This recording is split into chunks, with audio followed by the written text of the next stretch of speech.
3x² minus x minus 14।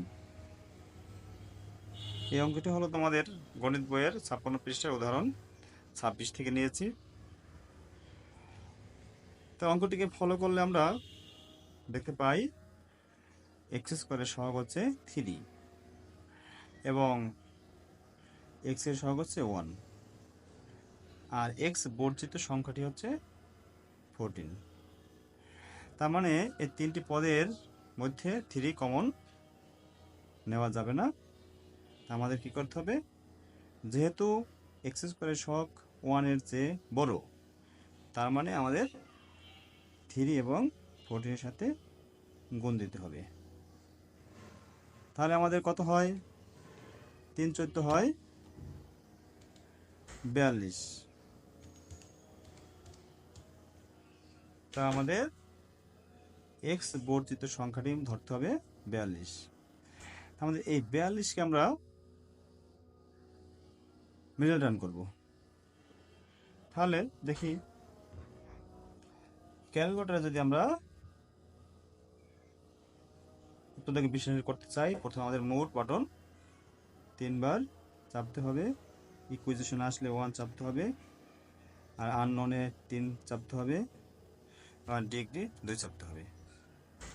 তাহলে আমাদের প্রথম আছে, এখানে আমরা 3 দ্বারা গুণ দিয়েছি 42 হয়েছে।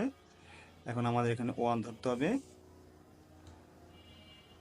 ইকুয়াল চাপতে হবে, -1 আছে, -1 সহগ চাপতে হবে। এখানে আছে আমাদের মাইনাস কি ধরতে হবে, 42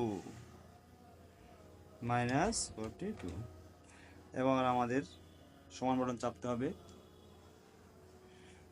7 আর এক চাপ দিলাম হলাম 6।